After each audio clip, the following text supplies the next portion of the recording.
The President of Nigeria, Muhammadu Buhari, has spoken on the phone with Kano State Governor Dr. Abdullahi Ganduje. This is the first time his voice has been heard by Nigerians in more than a month. The 74-year-old handed power over to his Vice President, Yemi Osinbajo, before departing for the UK on January the 19th. President Buhari is away for health checks and currently has no clear return date. It's reported people who heard the president's voice burst into tears with relief. He'd previously only been seen in photographs. Well, for more on this, political analyst Lindsay Barrett joins me live in the studio. Good to see you, Lindsay. Will that apparent phone call be enough to allay concerns over the state of the president's health? Well, I think it will give some relief to those who have not been sure. But for real observers of the Nigerian scene, questions are still being asked. Because, of course, we still have no idea yet when Mr. Buhari's leave might end. Yes. In fact, he did something that, with hindsight, we now realize that before he left, he may have had some information that we didn't have. The quickness with which he handed power to his vice showed that he knew that things were going to be a bit more serious than we thought. But nobody took that into consideration at the time.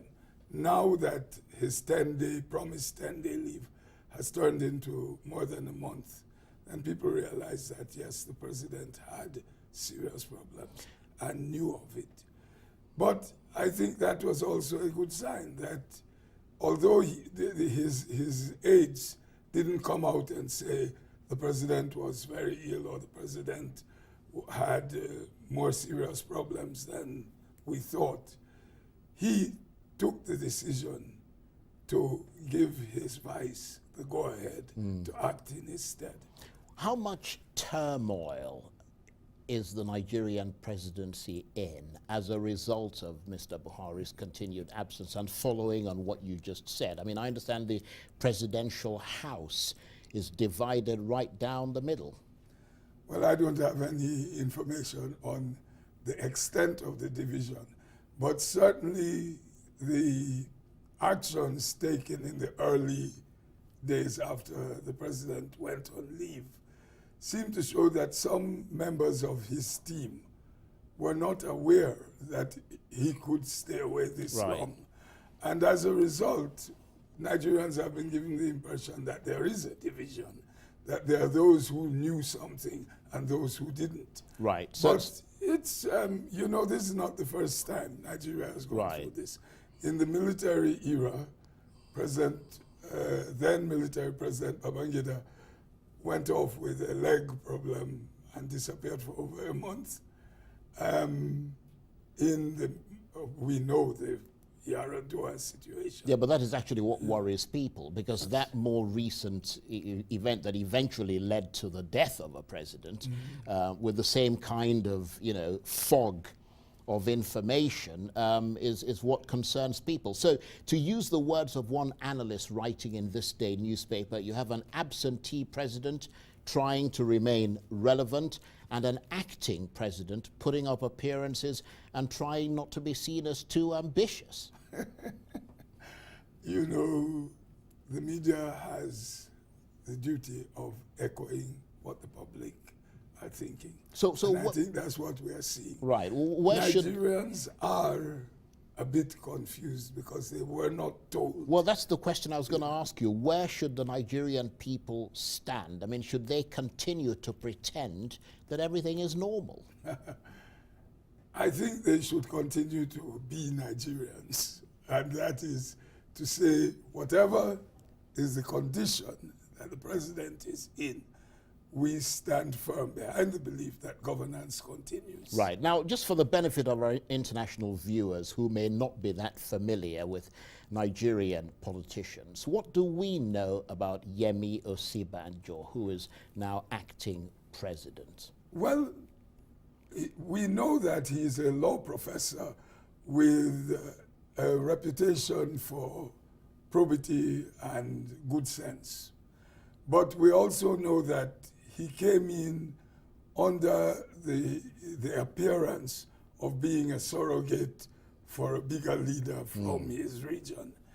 And there is a problem in the constitutional strictures around the presidency in the event that the president dies or is rendered incapacitated. Right. Yes. Many people have argued that because of the unwritten rule of regional representation, regional zoning, that in the event of a president passing away or not being able to continue, there should be a 90-day period before a new election is called. But this is not in the Nigerian constitution. In any case, zoning isn't even written into the Nigerian constitution. So Professor Osinbajo cannot be seen as representing a region. He represents the presidency. And so his good sense comes into play here. Yes, he seems to have done some things that have impressed people, such as his tour. In fact, I've heard it said that the president should have taken that kind of tour earlier on in his presidency. And some people are now saying maybe he was not healthy enough to do that. Professor Osinbajo is clearly a much more healthy and outgoing person. So we are seeing some good signs. Right. Fascinating stuff. Lindsay Barrett, the political analyst.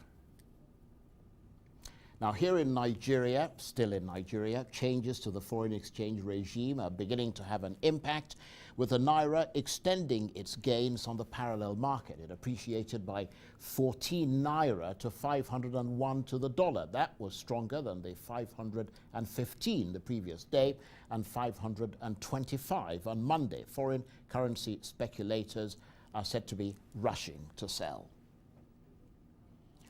Now, the United States is committed to stepping up military assistance to Nigeria. That's according to the commander of AFRICOM, General Thomas Waldhauser, says the U.S. will assist with training, intelligence sharing, and building the capacity of the Nigerian military in its fight against insurgency. Meanwhile, Nigeria's acting president, Yemi Osibanjo, has appealed to America for more help in the fight against terrorism. He says the time has come to deepen the long-standing relationship between the two countries.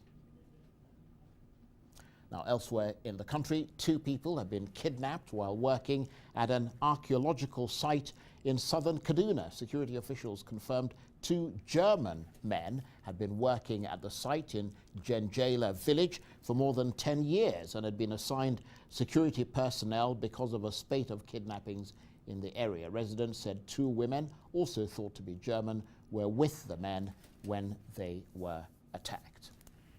Talks between the Syrian regime and opposition groups begin today in Geneva, but there's little hope among officials that much will be achieved. This is the latest round of negotiations, while life in Syria continues to worsen for those who remain in the country. A ceasefire is currently in place, and the opposition is expected to push for this to be extended. The group spokesman is also asking for a direct meeting with the government.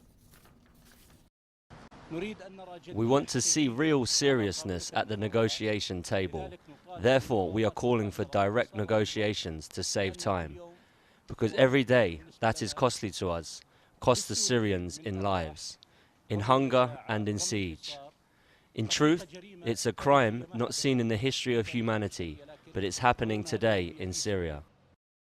In Iraq, security forces have stormed Mosul airport as part of the government's offensive to drive the so-called Islamic State from the western half of the city. Military police have entered the airport and taken over the runway amid fierce clashes with IS militants. Meanwhile, residents in the western part of Mosul are continuing to flee their homes as government forces advance. Hundreds of people are being transported on buses by federal police to 12 miles south of Mosul, where camps have been set up. US troops are backing the offensive, with several wounded by IS fighters who are leaving booby traps behind as they retreat. During our search of the houses, we found this bombed house and this booby-trapped vehicle waiting for the troops, containing a bottle of oxygen, which is not real oxygen, it contains chlorine. They put it under the ground to filter the water. They transformed it to make a bomb, and at the same time they transformed the farming tractor into a booby-trapped vehicle, and they installed bombs inside of it and on top of it. We've defused it, and it's now safe. Mexico has condemned new deportation guidelines issued by the United States. The new rules include sending undocumented people to Mexico, even if they're not Mexicans. Almost all illegal immigrants would be subject to deportation, but Mexican officials are pushing back, with the foreign minister saying they cannot accept a decision being imposed on them by another government. The U.S. Secretary of State Rex Tillerson is in Mexico for talks with President Enrique Peña Nieto to try and ease the most serious rift between the two neighbors in recent years. Thousands of people have been gathering near Cairo for the funeral of a blind sheikh who recently died in a U.S. jail. Omar Abdul Rahman was linked to the 1993 World Trade Center bombing. He died of natural causes at the age of 78 in a federal medical center in North Carolina, where he was serving a life sentence on several terrorism-related charges. The sheikh continued to be seen as a spiritual leader even after his conviction in 1995.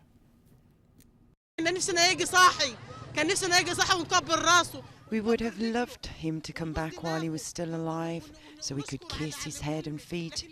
But he has returned dead. All his words were right words for God. He never encouraged violence or terrorism. To Brazil now, where the foreign minister has resigned. José Serra handed in his resignation in a letter sent to President Michel Temer. The 74-year-old cited health problems. Serra had a long political career, previously serving as a congressman, senator, minister of planning, minister of health, mayor, and governor of Sao Paulo. To Belgium, where the famous mannequin Peace statue has been cheekily urinating into its Baroque fountain for 400 years, and for about as long, fans around the world have dressed up the naked little boy in colourful costumes. Well, now a new museum is showcasing those outfits, some dating back hundreds of years. The statue is loved around the world, but particularly treasured by Brussels residents.